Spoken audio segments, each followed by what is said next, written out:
అందరికీ వందనాలండి. అందరికీ wish you happy new year. అందరికీ నూతన సంవత్సర శుభాకాంక్షలు. అందరూ బాగున్నారా? సంతోషంగా ఉన్నవారు ఒకసారి దేవుని స్తోత్రం చేద్దామా? హల్లెలూయా, హల్లెలూయా. దేవునికి మహిమ కలుగును గాక. చూడండి, బైబిల్ గ్రంథంలో నుండి కొన్ని మాటలు మనం చూద్దాం.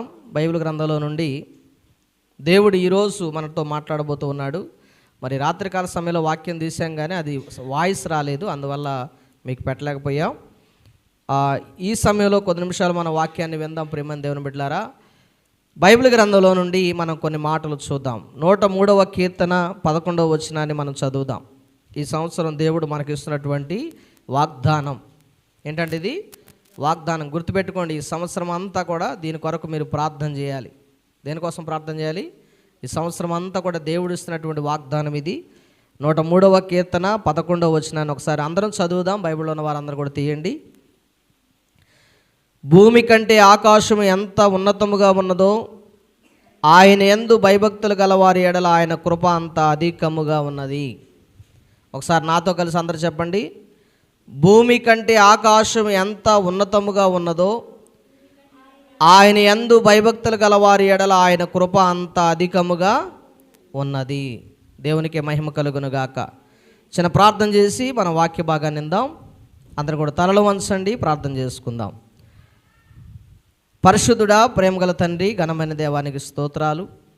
చదవబడినటువంటి లేఖన భాగం నుండి అయా నీ మాటలు వినుచుండగా బిడ్డలకు వినగలిగినటువంటి చెవులు, గ్రహించగలిగినటువంటి మనస్సు మీరు దయచేయమని ప్రార్థన చేస్తూ, వింటున్న వారి హృదయంలో నాయన మీ ఆత్మశక్తిని దయచేసి అయా నీ మాటల ద్వారా వారిని ఆదరించి ముందుకు నడిపించి మహిమ పొందుకోమని మా ప్రభును రక్షకుడైన యేసుక్రీస్తు ఉన్నతమైన నామములో ఈ ప్రార్థన మనల్ని అడిగి వేడుకుంటున్నాము తండ్రి.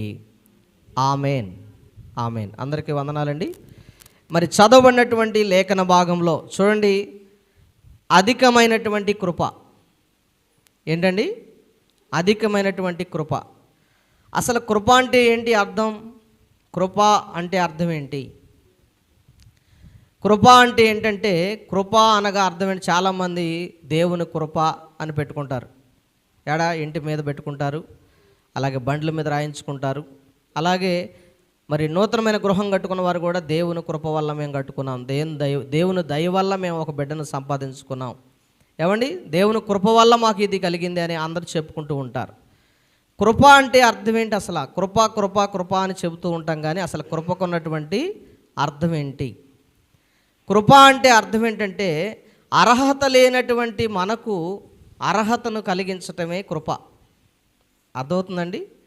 అర్హత లేనటువంటి మనకు, ఏమండి, అర్హత దేని విషయంలో లేదు అంటే, దేవుణ్ణి సమీపించడానికి అర్హత లేదు మనకి, దేవుని దగ్గరికి వెళ్ళి కూర్చోవడానికి అర్హత లేదు మనకి, దేవుణ్ణి సమీపించి ఆయన్ని ఆరాధించడానికి అర్హత లేనటువంటి మనకు అర్హతనిచ్చింది కృప. ఏమిచ్చిందంట? అర్హతనిచ్చింది కృప. అందుకని ఇక్కడ వాక్య భాగంలో మనం చదివితే కనుక అబాండెంట్ గ్రేస్ అంటారు దీన్ని. అబాండెంట్ గ్రేస్ అంటే అర్థం ఏంటంటే అధికమైనటువంటి కృప. అధికమైన కృప మనకి దేవుడు అనుగ్రహించాడు. ఎలా అనుగ్రహించాడు? చూడండి, ఆదాము మొట్టమొదటగా దేవుని నుండి దూరం అయిపోయినప్పుడు ఆయన పాపం చేసి బయటికి వెళ్ళిపోయినంత మాత్రాన దేవుడు ఆయన చంపేయలేదు. పాపం చేసావు ఆదాం, నిన్ను చంపేస్తానని అనలేదు. ఆయన చంపకుండా ఏమన్నాడంటే శిక్ష వేశాడు ఆయనకి. ఏం చేశాడు? శిక్ష, పనిష్మెంట్ ఇచ్చాడు అనమాట ఆయనకి. కాబట్టి ఈ రోజున కూడా మనకేంటంటే చాలామంది, కొంతమంది చూడండి, తప్పు చేసినప్పుడు తల్లిదండ్రులు ఏం చేస్తారంటే శిక్షిస్తారు, కానీ వాళ్ళు వదిలిపెట్టుకోలేరు. మనల్ని వదిలిపెడతారా?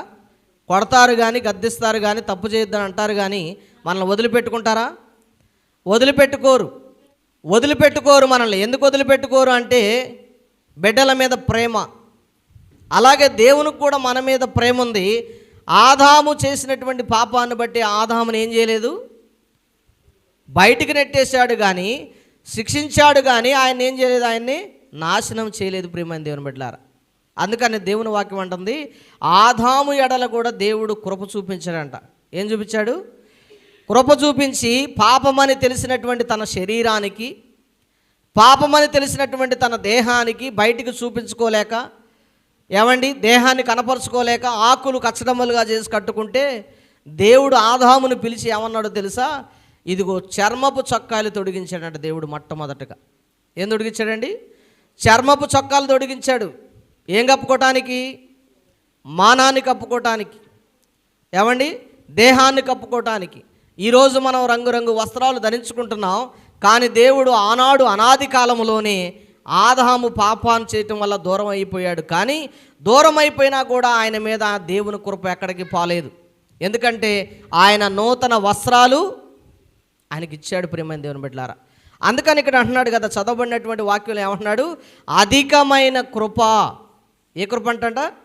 అధికమైనటువంటి కృప. మరి మన జీవితాల్లో, మన కుటుంబాల్లో కూడా దేవుడు అధికమైన కృప చూపించాలంటే మనం 3 విషయాలు చేయాలి. ఏం చేయాలి? అధికమైన కృప మన మీద, దేవుని కృప మన మీద ఉండాలంటే 3 విషయాలు మనం ఫాలో అవ్వాలి. ఏం ఫాలో అవ్వాలంట? ఏమండి? ఏం ఫాలో అవ్వాలి? పాత సంవత్సరంలో మనం ఏం చేసామో దాన్ని పక్కన పెట్టండి. ఇప్పుడు నూతన సంవత్సరంలో ఏం చేయాలని దేవుని వాక్యం చెబుతుందంటే చూడండి, యెహోషువ గ్రంథము 24వ అధ్యాయం 15వ వచనాన్ని ఒకసారి మనం చదువుదాం. యెహోషువ గ్రంథము 24వ అధ్యాయము 15వ వచనము. అధికమైన కృప మన మీద ఉండాలి అంటే, అధికమైన కృపతో మనం నింపబడాలి అంటే, పాలు తేనెలు ప్రవహించు దేశమునకు మనం వెళ్ళాలంటే, పాలు తేనెలు ప్రవహించే దేశంలోనికి యెహోషువ ప్రవేశించినట్లుగా మనం కూడా దేవుని రాజ్యానికి ప్రవేశించాలంటే మనం ఏం చేయాలో చూడండి. యెహోషువ గ్రంథం 24:15 చదివితే అక్కడ ఉంది, యెహోవాను సేవించుట మీ దృష్టికి కీడని తలంచిన ఎడల మీరు ఎవరిని సేవించెదరో? నది అద్దరిన మీ పితరులను సేవించిన దేవుణ్ణి సేవించెదరో? అమోరియల దేశంలో మీరు నివసించున్నారే, వారి దేవతలను మీరు సేవించెదరో? నేడే మీరు కోరుకోండి. మీరు ఏం చేయాలనుకుంటున్నా మీరే కోరుకోండి. ఈ నూతన సంవత్సరంలో అధికమైన కృప మీకు కావాలంటే మీరు ఏం చేయాలో మీరు కోరుకోండి. ఏం కోరుకోవాలంట? మీరు ఏం చేయాలనుకుంటున్నారో, మీరు డబ్బు వైపు పరిగెట్టాలనుకుంటున్నారా ఈ సంవత్సరం? పరిగెట్టండి. ఏమండి? ఒకవేళ స్త్రీ వ్యామోహంలో పరిగెత్తాలనుకుంటున్నారా? పరిగెత్తండి. లేకపోతే ఇతర దేవతల తట్టు తిరగాలనుకుంటున్నారా? తిరగండి. మీకు నచ్చినట్టుగా తాగండి, ఎంజాయ్ చేయండి, సుఖించండి, మీకు నచ్చినట్టుగా బ్రతకండి. కానీ యెహోషువ ఏమంటున్నాడో తెలుసా? నేను నా కుటుంబము దేవుణ్ణి సేవిస్తామంటున్నాడు. దేవుని స్తోత్రం. ఏమంటున్నాడండి? అధికమైన కృప మన మీద ఉండాలంటే మనం ఏం చేయాలంట? మనము మన కుటుంబము దేవుణ్ణి ఏం చేయాలంట? సేవించాలి. దేవుణ్ణి సేవించకపోతే, తల్లిదండ్రులైన వారే దేవుణ్ణి సరిగా సేవించకపోతే పిల్లలు ఏమైపోతారు? చెప్పండి. పిల్లలు ఏమైపోతారు? పిల్లలు పాడైపోతారు. ప్రియమైన దేవుని బిడ్డలారా, అందుకనే దేవుని వాక్యం చెప్తుంది, మన పిల్లలు పాడవకుండా ఉండాలి అంటే అధికమైన కృప మన మీద దేవుడు ఎలా ఉంచాడో అలాగే మన పిల్లల మీద కూడా అధికమైన కృప మన మీద కూడా ఉండాలి అంటే మనం ఏం చేయాలంట? నేను, నా భార్య, నా పిల్లలు, కుటుంబం ఎవరిని సేవించాలి? ఎవరిని ఆరాధించాలి? ఎప్పుడు ఆరాధించాలి? చెప్పండి. ఆదివారం నాడు వచ్చి హాయ్ బాయ్ చెప్పటమేనా? ఏమండి? ఆదివారం నాడు వచ్చి ప్రభువా ప్రభువా అని ప్రార్థన చేసి వెళ్ళిపోవటమేనా ఆరాధన అంటే? అర్థమవుతుందా మీకు? కుటుంబంగా దేవుణ్ణి ఆరాధించాలంట. ముందు ఎక్కడ ప్రార్థన జరగాలి అంటే కుటుంబంలో ఆరాధన జరగాలి. నేను, నా భార్య, నా పిల్లలు కుటుంబంగా కలిసి ప్రార్థన చేసుకోవాలి ప్రతిరోజు. ఏం చేయాలంట? ప్రతిరోజు. సంవత్సరానికి ఎన్ని రోజులు ఉన్నాయి చెప్పండి? సంవత్సరానికి ఎన్ని రోజులు ఉన్నాయండి? 365 రోజులు ఉన్నాయి. ఈ 365 రోజులు కూడా మనం దేవుణ్ణి ఏం చేయాలంట? ఆరాధన చేయాలి. జనవరి 1కు వచ్చి ఆరాధన చేసి వెళ్ళిపోయి మళ్ళీ జనవరి 1కి రావటం కాదు. ఏమండి? క్రిస్మస్ పండగకు వచ్చి మళ్ళీ క్రిస్మస్ పండగకు వచ్చి ఆరాధన చేయటం కాదు దేవుడు కోరుకునేది. నేను, నా కుటుంబము ఎప్పుడు ఏం చేయాలంట? ప్రతిరోజు దేవుణ్ణి ఆరాధించాలి. ఆరాధించాలా వద్దా? మరి అధికమైన కృప కావాలంటే ఎట్లా? మరి అర్హత లేని మన జీవితాలకు అర్హత కావాలంటే, అధికమైన కృప మనం పొందుకోవాలంటే మనం ఏం చేయాలంట? నేను, నా కుటుంబము దేవుణ్ణి సేవించాలి. మరి పిల్లలకి ఏమి నేర్పించాలంట? మన పిల్లలకి మనమే నేర్చుకోకపోతే మనం పిల్లలకి ఏమి నేర్పిస్తామా? ఒక పాట నేర్పించాలనుకోండి పిల్లలకి, మనకే రాదు. మన పిల్లలకి ఏం నేర్పించగలుగుతాం? ఓ ప్రార్థన చేయించాలనుకుంటున్నాం, ప్రార్థన రాదు మనకు చేయటం, మరి పిల్లలకి ఎలా నేర్పించగలుగుతాం? ఏమండి, అర్థమవుతుందా నేను చెబుతున్నటువంటి మాటలు? కుటుంబంగా దేవుణ్ణి ఆరాధించడం నేర్చుకుంటే దేవుని మందిరంలో కూడా ఆరాధన చేయటం వచ్చింది. కుటుంబంగా ఆరాధన చేయటం రాకపోతే దేవుని మందిరంలో కూడా ఆరాధన చేయటం అనేది రాదు ప్రియమైన దేవుని బిడ్డలారా. అందుకనే ద్వితీయోపదేశకాండంలో చూడండి, 6వ అధ్యాయం 6 నుండి 7 వరకు వచనాలు మనం చదువుకుంటే అక్కడ అంటాడు కదా, నీ పూర్ణ హృదయముతో, నీ పూర్ణ మనస్సుతో, నీ పూర్ణ ఆత్మతో, నీ పూర్ణ వివేకముతో నీ దేవుడైన యెహోవాని నువ్వు ప్రేమించాలి అని చెబుతున్నాడు. ఎలా ప్రేమించాలంట దేవుణ్ణి? ఎలా ప్రేమించాలి? నీ పూర్ణ హృదయముతో, నీ పూర్ణ ఆత్మతో, నీ పూర్ణ మనస్సుతో, నీ పూర్ణ వివేకముతో దేవుణ్ణి హృదయపూర్వకంగా ప్రేమించాలి. అప్పుడు ప్రేమించటమే కాదు కానీ మన పిల్లలకి ఏం చేయాలంట? మన పిల్లలకి ఏం చేయాలి? మీరు ఇంటికి వెళ్ళినప్పుడు ఖాళీగా ఉన్నప్పుడు చదవండి 5 నుండి 7, 8 వచనాల వరకు. ఏమంటున్నాడు తెలుసు అక్కడ?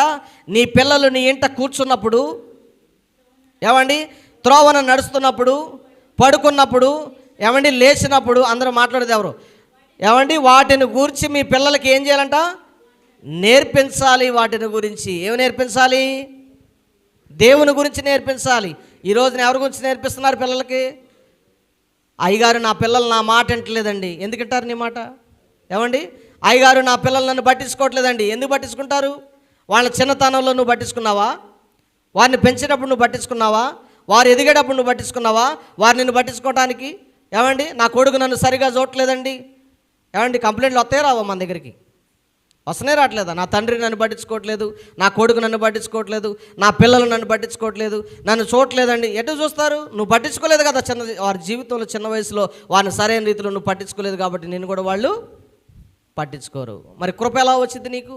అర్హత లేని, అంటే మానవుడిగా మనం చేయవలసినటువంటి కనీస పనులు మనం చేయకపోతే దేవుడు చేయవలసిన పనిని మనకు ఎలా చేస్తాడు? ఆయన చేస్తారంటారా?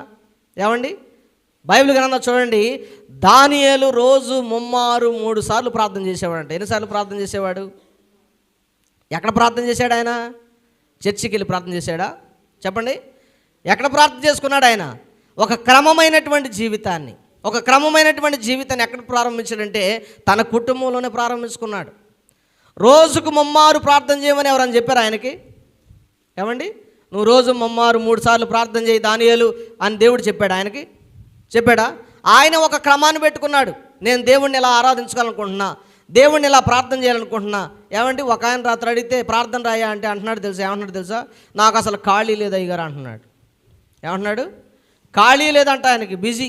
వామ్మో, అసలు ప్రైమ్ మినిస్టర్ కన్నా ఖాళీ ఉంది కానీ, సీఎంకైనా ఖాళీ ఉంది కానీ ఈయనకు ఖాళీ లేదంట ప్రియమైన దేవుని బిడ్డలారా.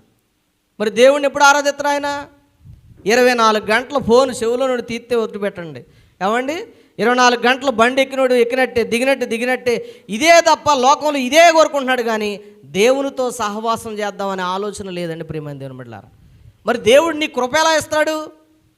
1,00,000 రూపాయలు తెచ్చినా అవి ఊగినే ప్యాకెట్లో చినిపోయిన సంచులో వేసినట్టు వెళ్ళిపోతున్నాయి. ఎందుకు వెళ్ళిపోతున్నాయి అట్లా? కారణం ఏంటంటే కృప లేదు మనకి.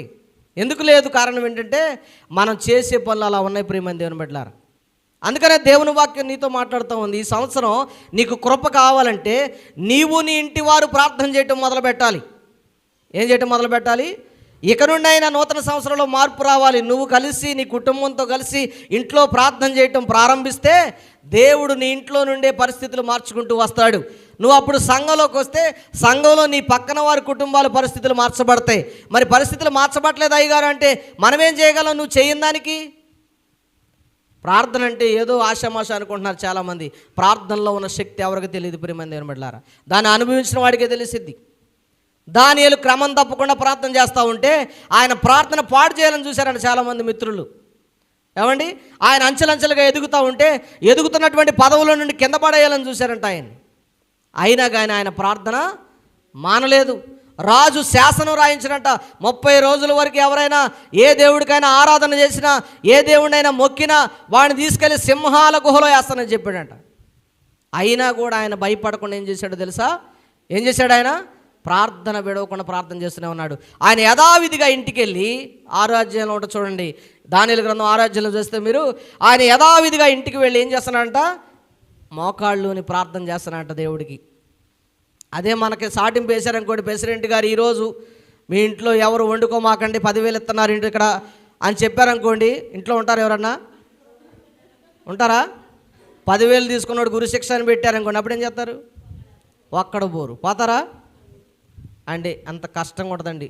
అందుకని ఇక్కడ శాసనం వచ్చిందంట, ఎవడైనా ప్రార్థన చేసినా, ఎవడైనా వేరే దేవుణ్ణి కొలిచినా, ఎవడైనా ఇతర దేవతలు పూజించినా, నాకు తప్ప ఎవరికైనా పూజించినా వాడిని తీసుకెళ్ళి సింహాల గుహలో వేస్తాను అన్నట్టు. ఇప్పుడు ఎవరైనా వేస్తారా? ప్రార్థన చేస్తారా? చెప్పండి. ఇప్పుడు ఎంతమంది భక్తులు మిగులుతారు మనలో చూస్తే? ఏమండి, అలాంటి శాసనం రాస్తే ఎంతమంది నిలబడతాం మనం? నిలబడతారు ఎవరన్నా? మాట్లాడరు ఎవరు? నిలబడతారా? నిలబడరా? అయ్యా నేను నిలబడతానని అనరే. అంటానికి అసలు ముందు అసలు ధైర్యం ఉండాలిగా. ఏమండి, ఆయన తీసుకెళ్లారంట, యథాప్రకారంగా శాసనం రాసిన మాటను మీరాడు కాబట్టి తీసుకెళ్లి సింహాల గుహలో వేశారంట. ఆయన ఎక్కడ వేశారు? సింహాలు నోరు మూసుకొని కూర్చున్నాయి అంట. ఏం చేస్తున్నాయి సింహాలు? ఏం చేయాలి అసలు? ఆకలితో ఉన్న సింహాలు ఏం చేయాలి? పడకముందే తినిపారు నొకాలి, తినేసేయాలి వాళ్ళని. కానీ పడకముందే తినాలంటే ఆ సింహాల గుహలో పడక కూడా ఆయన తినలేదంట. ఆయన మండుతున్న గోళంలా కనపడుతున్నంట వాటికి. అందుకని నోరు మూసుకొని కూర్చొని తినకుండా. అదవుతుందండి. అధికమైన కృప కావాలంటే మనము దేవుణ్ణి, మన కుటుంబం ఆరాధన చేయాలి. ప్రతిరోజు దేవునితో సహవాసం చేయాలి. ప్రతిరోజు నువ్వు ఎంత క్రమం పెట్టుకుంటావో, ఉదయం పెట్టుకున్నావా, సాయంత్రం పెట్టుకున్నావా, లేకపోతే 3 పూటలు పెట్టుకున్నావా, ఆ క్రమాన్ని మనం పాటించగలిగితే 2026లో నీ చరిత్ర దేవుడు మార్చబోతూ ఉన్నాడు. మారుస్తాడా? మారవుడా? ఆ క్రమాన్ని నువ్వు పెట్టుకుంటే దేవుడు చేయలేదంటూ ఏదీ లేదు. సమస్తము చేయగలిగిన దేవుడై ఉన్నాడు. నీ జీవితంలో సమస్తాన్ని చేస్తాడు ప్రియమైన దేవుని బిడ్డలారా. అందుకనే మొట్టమొదటి మాట ఏం చెబుతున్నాడు? అధికమైన కృప మన మీదకి దేవుడు సంపూర్ణంగా తీసుకురావాలని చూస్తున్నాడు. పరిపూర్ణంగా ఉండాలంట. కృప అంటే మొత్తం పొందుకోవాలంట. పరిపూర్ణంగా మనం పొందుకోవాలి. ఏదో కొంచెం పొందుకోవటం కాదు, పరిపూర్ణంగా పొందుకోవాలి. చూడండి, రెండో మాట చూస్తే ఇక్కడ ఎఫెసీ పత్రిక చూడండి. ఎఫెసీ పత్రిక 2వ అధ్యాయం 8వ వచనాన్ని మనం చూస్తే, కృప వల్ల ఏమి సాధ్యమవుతుంది? ఏమండి, కృప వల్ల, దేవుని కృప వల్ల ఏమి సాధ్యమవుతుందో చూడండి. ఎఫెసీ పత్రిక 2వ అధ్యాయము 8వ వచనాన్ని ఎంతసేపు చెప్తున్నారండి? ఎఫెసీ పత్రిక 2వ అధ్యాయం 8వ వచనాన్ని చదివితే అక్కడ అంటున్నాడు చూడండి, బైబిల్ చూడాలి. మీరు విశ్వాసము ద్వారా కృపచేతనే రక్షించబడి ఉన్నారు. ఏమంటంట? దేని చేత మనం రక్షించబడి ఉన్నాం? కృపచేతనే రక్షించబడ్డాం. నీ జ్ఞానం వల్ల రక్షించబడలేదు, నీకున్న తెలివితేటల వల్ల రక్షించబడలేదు, నీకున్న బలము వల్ల రక్షించబడలేదు, నీకున్నటువంటి సంపద వల్ల నువ్వు రక్షించబడలేదు. దేని వల్ల రక్షించబడ్డాం అంటే దేవుని కృపచేత మనం రక్షించబడ్డాం. అర్థమవుతుందండి? మనకున్న గొప్పతనాన్ని బట్టి కాదు మనం దేవుడు రక్షించుకుంది, ఆయన కృప వల్ల మనం రక్షించబడ్డాం. చూడండి, రోమపత్రిక 5వ అధ్యాయము 20వ వచనాన్ని ఒకసారి చూద్దాం. రోమపత్రిక 5వ అధ్యాయం 20వ వచనాన్ని ఒకసారి చూద్దాం. త్వరగా బైబిల్ తెరవాలి. రోమపత్రిక 5వ అధ్యాయము 20వ వచనాన్ని.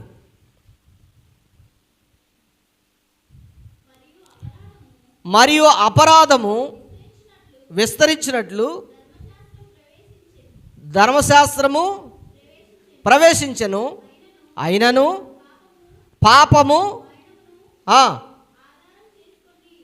పాపము మరణమును ఆధారం చేసుకొని ఎలాగు ఏలెనో అలాగునే నిత్యజీవము కలుగుటకై నీతి ద్వారా కృపయు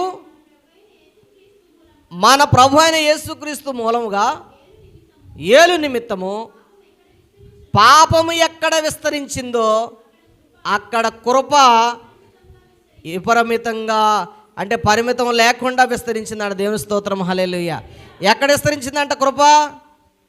పాపం ఎక్కడ ఎక్కువైపోయిందో అక్కడ ఏం విస్తరించింది? కృప విస్తరించింది. దేవుని స్తోత్రం, హల్లెలూయా.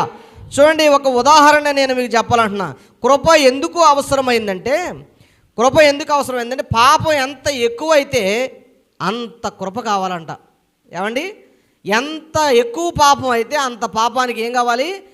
దానికంటే ఎక్కువైనటువంటిది కృప మనకు కావాలి. అధికమైనటువంటి కృప మనకు కావాలి. పరిపూర్ణమైనటువంటి కృప మనకు కావాలి. బైబిల్లో ఒక ఉదాహరణ చూస్తే అపోస్తలుడైన పౌలు గారిని మనకు తెలుసు. అందరూ తెలుసా తెలియదు? అపోస్తలుడైన పౌలు గారు, ఎక్కువగా అపోస్తలుడైన పౌలు గారు చెప్పిన మాటలు, పౌలు గారు రాసిన పత్రికలు, పౌలు గారు చెప్పిన వాక్యాలని మనం అనుకుంటూ ఉంటాం.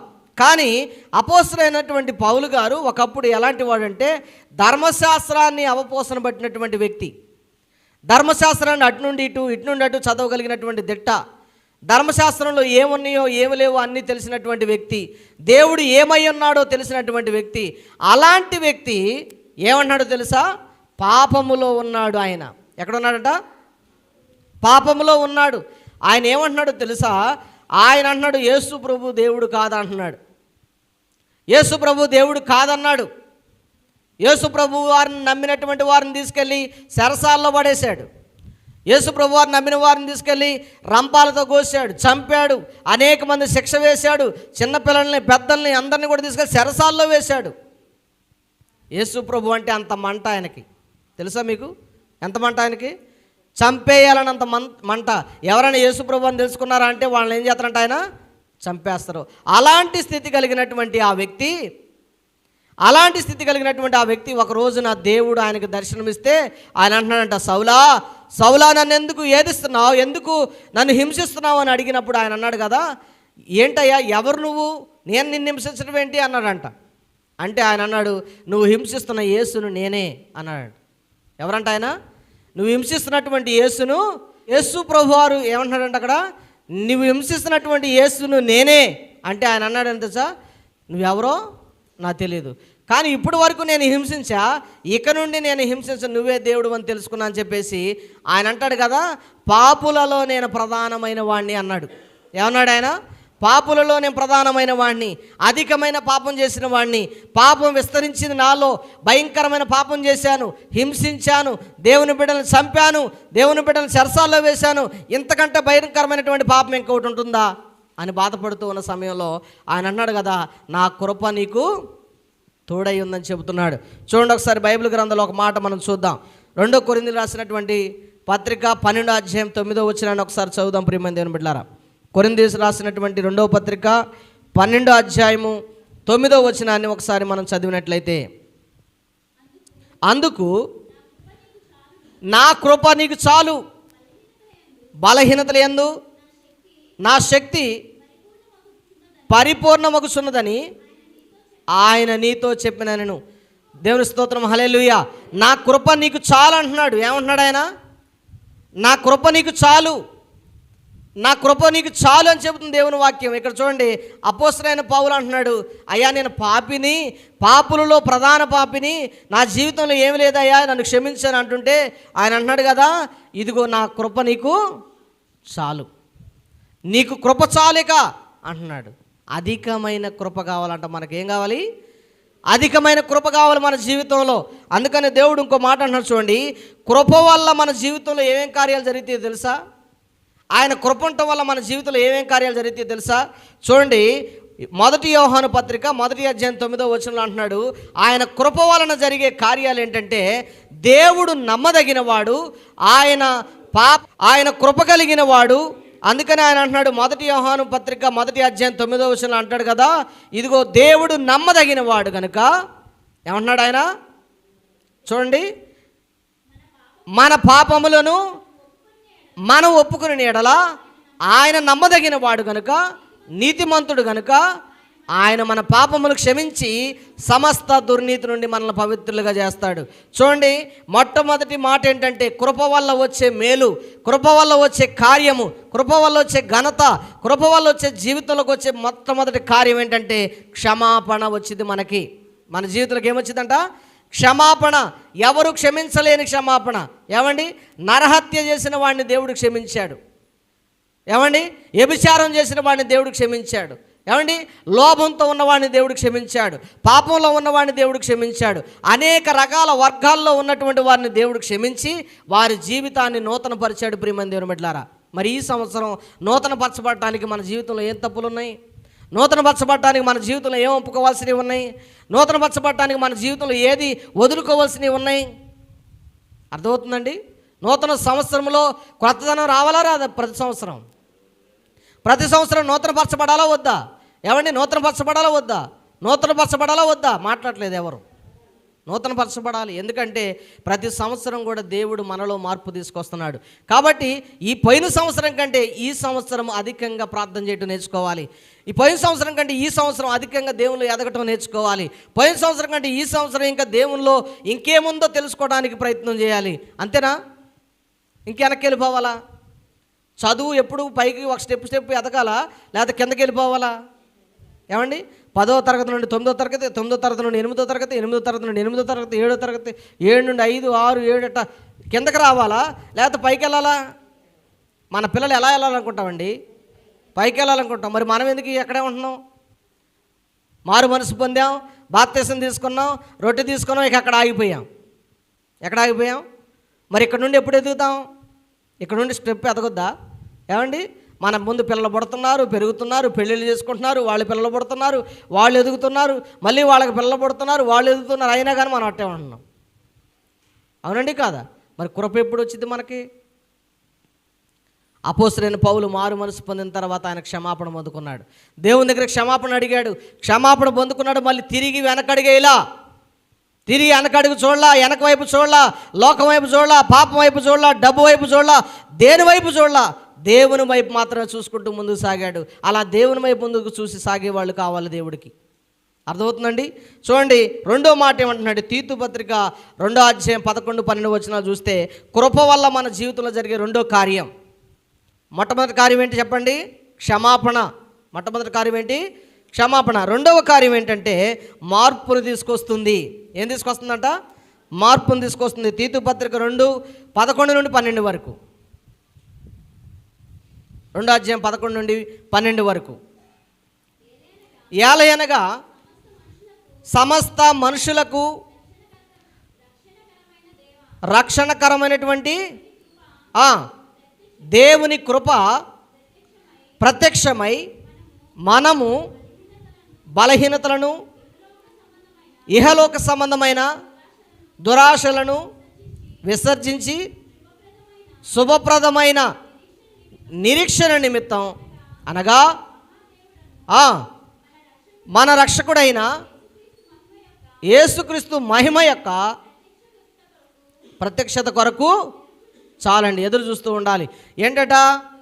మన ఇహలోక మాలిన్యాన్ని వదిలిపెట్టి ఏమంటే కృప వెంబడి కృపను మనం పొందుకుంటూ దేవుడు అంటున్నాడు కదా, రెండవది మార్పు మన జీవితంలో కనపడాలి. ఏం కనపడాలంట? ఎప్పుడైనా మీరు గొంగళ పురుగును చూసారా? ఏమండి, గొంగళ పురుగును చూసారా?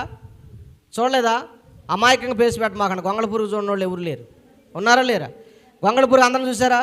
గొంగళ పురుగు ఎక్కించుకున్నారు ఇప్పుడు మీదకి? ఎక్కించుకోలేదా? రామ్మ బాగున్నావు, నా చేతి మీకు ఎక్కి అన్నారా? ఎందుకనలేదండి? దురద పుట్టిద్దనా? నువ్వు వదిలిపెడితే దురద ఎక్కువైపోద్ది. అదేంటది? ఈలోక మాలిన్యం కలిగినటువంటి పురుగు. అవునండి కాదా?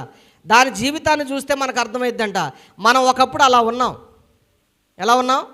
ఒకప్పుడు గొంగళ పురుగులాగా ఉన్నాం. ఎవరు చూసినా మనల్ని పట్టుకుంటే దురదే, ఎవరు మన నోట్లో నోరు పెట్టినా కంపే. అర్థమవుతుందండి? మనం మాట్లాడితే ఏ బూతులే, నోరు తెరిస్తే భయంకరమైన అబద్ధాలే, నోరు తెరిస్తే భయంకరమైన అసూయ, ద్వేషం, కలహం, మత్సరములు ఇవన్నీ వస్తున్నాయి. గొంగళ పురుగులాగా ఉన్నాం మనం. అలా ఉన్న మనము ఆ గొంగళ పురుగు ఏం చేసిందంటే ఒక దీక్ష పట్టుకొని గూడు కట్టుకొని దేవుడి దగ్గర ఏడుతుందంట, ప్రభువా నా జీవితం మార్చు, నా జీవితం మార్చు, నా జీవితం మార్చు అని ఏడుతూ ఉంటే దేవుడు అన్నాడంట, ఓకే నీ జీవితాన్ని మారుస్తున్నా, ఇక నుండి నువ్వు రెక్కలు కలిగి చక్కగా గాల్లో ఎగిరి అందరికీ స్వేచ్ఛగా అందరికీ ఆహ్లాదకరంగా ఉంటామని చెప్పేసి ఆయన దాన్ని చేతాకోశిలకలాగా మార్చాడంట. ఎలా మార్చాడు? చేతాకోశిలక అయిన తర్వాత మళ్ళీ గొంగళ పురుగు అయితే బాగుంటుందా? ఏమండి, చేతాకోశిలకలాగా చచ్చిపోవడమే తప్ప మళ్ళీ గొంగళ పురుగు అవ్వకూడదు. ఏమవ్వకూడదు? మళ్ళీ గొంగళ పురుగు అవుతున్నారు కొంతమంది. అర్థమవుతుంది మీకు? మళ్ళీ దేవుని నుండి దూరం అయిపోయి లోకంలో కలిసిపోయి ఇంకా గొంగళ పురుగులాగే బతుకుతున్నారు వాళ్ళ జీవితంలో. ఇంకా వాళ్ళ జీవితంలో మార్పు లేదు. అందుకనే కృప ఏం చేసిద్దంటే మొట్టమొదటిగా క్షమాపణ ఇచ్చింది. రెండో పాయింట్ ఏంటంటే మార్పును తీసుకొచ్చింది. ఈ మార్పు మన జీవితంలో శాశ్వతమై ఉండాలి, ఎప్పుడూ శాశ్వతంగా ఉండాలి. గొంగళ పురుగు ఒకసారి మారిన తర్వాత తన జీవితంలో చచ్చిపోవడమే తప్ప మళ్ళీ తిరిగి గొంగళ పురుగు అవటం అనేది తన జీవితంలో లేదు. మరి మన జీవితంలో ఎందుకని మనిషి అనేక రకాలుగా మారుతున్నాడు? పరిస్థితులను బట్టి ఒకలాగా మారుతున్నాడు, ఆలోచనలు బట్టి ఒకలాగా మారుతున్నాడు, స్థితిగతులను బట్టి ఒకలాగా మారుతున్నాడు. ఉన్నప్పుడు ఒకలాగా, లేనప్పుడు ఒకలాగా, అన్నీ ఉంటే ఒకలాగా దర్జాగా, ఏమీ లేనప్పుడు కాలు మీద కాలు, ఉన్నప్పుడే కాలు మీద కాలు వేస్తారు, లేనప్పుడు కాలు మీద కాలు తీసేస్తారు. ఏమండి? అందితే జుట్టు, అందకపోతే చెప్పండి సామెత, అందితే జుట్టు, అందకపోతే కాళ్ళు. అవునండి కాదా? ఇవన్నీ ఉన్నాయా లేవా లోకంలో? లేవా? లేదా? మనుషుల ప్రవర్తన అలా లేదా? మీ ఇంటి చుట్టాలు వస్తున్నారా? రావట్లేదు చుట్టాలు? ఏమండి? ఫంక్షన్లు చేస్తే, బాహాటం చేస్తే చుట్టాలు అందరూ మావోడేనండినా? ఎవరైనా? ఈ బర్నబాస్ ఎవరు అనుకుంటున్నారు? మావోడే. మీకు తెలీదా? మంచి ఎమ్మెల్యే క్యాండిడేట్ అయినా మరి మావులు చేయట్లేదేనా, మావోడే అని చెప్తారంట అందరు ఊరోళ్ళు. మరి ఆయన దగ్గర అన్నీ పోతే ఉంగరాలన్నీ ఊడిపోయినాయి. ఆడెవడు మాకు తెలియదండి. ఒకప్పుడు ఎట్లా ఉండేవాడు కానీ మాకు తెలియదండి ఆయన ఎవరో, దగ్గర కూడా రారండి. వస్తారా? మనుషులు అలా ఉంటారు. కానీ దేవుని కృప అలా విడిచిపెట్టేది కాదు. నువ్వు ఎలా ఉన్నా, ఏ స్థితిలో ఉన్నా, ఏ పాపపు స్థితిలో ఉన్నా, ఎలాంటి పరిస్థితిలో ఉన్నా దేవుని కృప నిన్ను విడిచిపెట్టదు. అర్థమవుతుందండి? ఆఖరికి నువ్వు శవమై సమాధిలో పెట్టబడినా కూడా దేవుని కృప నిన్ను వదిలిపెట్టదు. ఎందుకంటే ఆయన రాజ్యానికి నిన్ను సమాధిలో నుండి లేపుకుంటానని చెప్తున్నాడు. దేవుని స్తోత్రం. ఎక్కడ నుండి లేపుతారంట?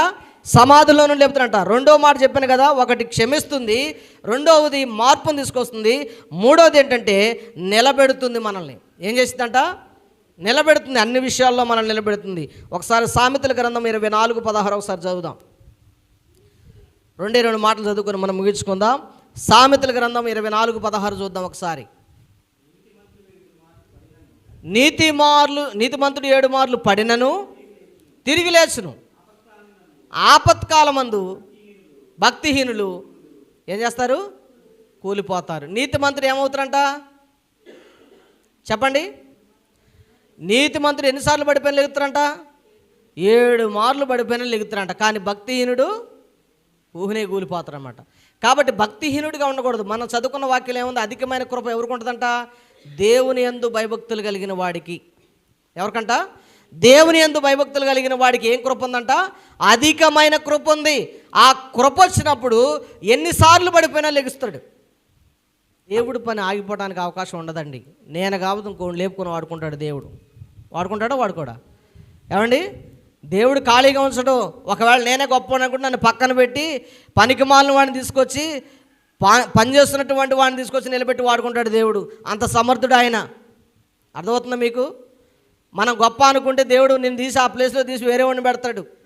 నేనే అన్ని పనులు చేస్తున్నా, నేను లేకపోతే ఏమీ లేదు, నేనుంటేనే అన్నీ జరుగుతున్నాయి అని అనుకుంటావు అనుకో, నిన్ను పక్కన పెట్టి నీకంటే బలహీనని తీసుకొచ్చి అక్కడ నిలబెట్టి వాడుకుంటాడు. అర్థమవుతుందా? అందుకని అంటున్నాడు, ఎన్నిసార్లు పడిపోయినా నీతిమంతుడు లేచి నిలబడతాడు. కానీ ఎవరు నిలబడతాడంట? భక్తిహీనుడు కూలిపోతాడు. అందుకని దేవుని వాక్యం చేస్తే 3 విషయాలు నేర్చుకోండి మీరు ఈరోజు. నూతన సంవత్సరంలో మనం ఒకటి క్షమాపణ పొందుకోవాలి, రెండవది మార్పు చెందాలి, మూడవది మనం నిలబడాలి. ఏ విషయంలో కష్టమైన, శ్రమైన, బాధైనా, కరువైనా, వస్త్రహీనత అయినా, ఖడ్గ మరణం ఎదురైనా, ఆఖరికి సావే నీ ముందున్న మనం ఏం చేయాలంట? నిలబడి ఉండాలి. ప్రియమైన దేవుని బిడ్డలారా, దేవుడు యుద్ధం అప్పుడు ఎవరు చేస్తారు? యెహోవా చేస్తాడు. కాబట్టి దేవుని వాక్యం చెబుతుంది, అధికమైన కృప మన మీద ఉండాలంటే మనం ఏం చేయాలంట? దేవుని యందు భయభక్తులు కలిగి ఉండాలి. అందుకనే కుటుంబ ప్రార్థన మానేమాకండి. కుటుంబంలో ప్రార్థన చేసుకోండి. ఏమండి? నువ్వు ప్రార్థన చేసుకోవా, నేను అటు వెళ్ళొస్తా అని చెప్పి వెళ్ళిపోయావు అనుకో, ఆమె ప్రార్థన చేసుకుంటుంది, ఆమె పరలోకం పోతుంది, నువ్వు అక్కడే అడ్డు నుండి పోవటమే నరకానికి. అర్థమవుతుందండి? అందుకని కలిసి కుటుంబంగా భార్యాభర్తలు కూర్చొని, పిల్లలతో కూర్చొని ప్రార్థన చేస్తూ, ఒక పాట పాడుకొని ప్రార్థన చేసుకొని ఒక వాక్యం చదువుకుంటే పిల్లలు కూడా నేర్చుకుంటారు. నేర్చుకుంటారా? నేర్చుకోరా? మరి మనమే చదవకపోతే వాళ్ళు అసలే చేయరు. మనం ఫోన్ తీసుకొని ఊరికే ఇట్టా అంటున్నాం అనుకోండి, వాళ్ళు కూడా ఏమంటారు? ఇప్పుడు ఎక్కువ ఏం నేర్చుకున్నా చెప్పండి, పిల్లలు ఇట్టా అంటాం నేర్చుకుంటున్నారు. ఆగుతున్నారా? ఒకదాని తర్వాత ఆగు డాడీ, ఒక్కడి తర్వాత ఇంకోటి ఆగు డాడీ. మనమేమన్నా ఆగుతున్నాం? మనం కూడా ఇదే పని చేస్తున్నావా? మనం కూడా ఇదే పని. మరి మన పిల్లలు ఏం చేస్తున్నారు? ఏమండి, ఇదే కరెక్టేనా? ఇదే చేస్తున్నారు వాళ్ళు కూడా. మరి ఇంకేం నేర్చుకుంటారు వాళ్ళు? మనం మోకాళ్ళు ఎత్తే వాళ్ళు కూడా మోకాళ్ళు వేస్తారు. మనం ప్రార్థన చేస్తే వాళ్ళు కూడా ప్రార్థన చేస్తారు. అంటే మనమే కాదు, మన భార్య మన మాట వినాలన్నా, మన పిల్లలు మన మాట వినాలన్నా, లేకపోతే మన కుటుంబం మనల్ని గౌరవించాలన్నా, పెద్దరికం మనం కాపాడుకోవాలన్నా మనం చేసే పనిని బట్టే వాళ్ళు ఉంటారు. మరి పిల్లలు మారట్లేదా ఏంటి? ఎలా మారుతారండి? అందుకని చూడండి, లాస్ట్ మాట ఒకటారు చూద్దాం. మనం ఏం చేయాలి? ఇప్పుడు కృప దేవుడు ఇస్తున్నాడు కదా, భయభక్తులు కలిగి ఉన్నాం కదా, ఇప్పుడు మనం ఏం చేయాలి? మనం ఏం చేస్తే దేవుని కృపను పొందుకుంటామో చూడండి. యాకోబు రాసిన పత్రిక 4వ అధ్యాయము 6వ వచనాన్ని ఒకసారి చదువుదాం. ఆయన ఎక్కువ కృపనిచ్చును, అందుచేత దేవుడు అహంకారులను ఎదిరించి ఎవరికంట? దీనులకు. దేవుని స్తోత్రం చెప్పండి అందరూ. ఏమండి ఏమంటున్నాడు? ఒకసారి మళ్ళీ ఒకసారి చదవండి, అందరు చదవండి ఈ మాట. ఆయన ఎక్కువ కృప ఇచ్చును, అందుచేత దేవుడు అహంకారులను ఎదిరించి దీనులకు కృప అనుగ్రహించునని లేఖనము చెప్పుచున్నది. ఎవరికి అనుగ్రహిస్తారంట దేవుడు? అహంకారులకే, దీనులకే? తగ్గించు ఉన్న వారికి, దీనులకు ఏమిస్తారంట ఆయన? ఏమిస్తాడు చెప్పండి? కృప ఇస్తాడు. కృప అంటే ఏంటి తెలుసా? అర్హత లేని దాన్ని పొందుకోవటమే. అర్హత లేని దాన్ని, మనకు అర్హత లేదు పొందుకోవటానికి. ఆ కృప మనం అర్హత లేనిది మనం పొందుకోవడానికి, అయినా కానీ దేవుడు మనకి ఇచ్చాడు. ఇచ్చిన దాన్ని మనం జాగ్రత్తగా కాపాడుకోవాలా, పాడు చేసుకోవాలా? ఏమండి, మన అహంకారాన్ని బట్టి పాడు చేసుకున్నాం అనుకోండి, మళ్ళీ తిరిగి నీకు అది దొరకదు. కాబట్టి ప్రియమైన దేవుని బిడ్డలారా, ఈరోజు నేను నీ కోరుకునే, మీ జీవితంలో కోరుకునేదంటే, ప్రతిరోజు ఇంట్లో ప్రార్థన చేసుకోండి కుటుంబంగా. ప్రతిరోజు దేవుని మాటలు చదువుకోండి. ప్రతిరోజు నేను మీకు ఒక క్యాలెండర్ ఇస్తాను, ప్రతిరోజు ఒక వాక్యం ఉంటుంది దాని మీద. ఆ వాక్యాన్ని చదువుకోండి, ఆ వాక్యాన్ని మెమరైజ్ చేయండి, రోజు ఆ వాక్యాన్ని ధ్యానించుకోండి. మీ జీవితాలను దేవుడు ఖచ్చితంగా బాగు చేస్తాడు. ఆ వాక్యంలో రోజు ఏదైతే క్యాలెండర్ మీద ఉందో, ప్రతిరోజు ఏ వాక్యం ఉందో ఆ వాక్యాన్ని చదువుకొని మీ బుర్రలో పెట్టుకోండి. ఆ రోజంతా ఆ వాక్యాన్ని ధ్యానించుకుంటూ వెళ్ళండి. ఖచ్చితంగా దేవుడు మీ జీవితంలో ఆ వాక్యాన్ని నెరవేరుస్తాడు. నెరవేరుస్తారా లేదా? అదే మీ పిల్లలకు చెప్పండి, అదే మీకు తెలిసిన వారికి చెప్పండి, అదే మీ బంధువులకు చెప్పండి. అలా మీరు కొనసాగండి. ఈ సంవత్సరం 2026లో మన జీవితాలన్నీ, పరిస్థితులన్నీ కూడా మార్చబడతాయి. మార్చబడవా? చెప్పండి ఒకసారి. నా జీవితం 2026లో మార్చబడును గాక. నేను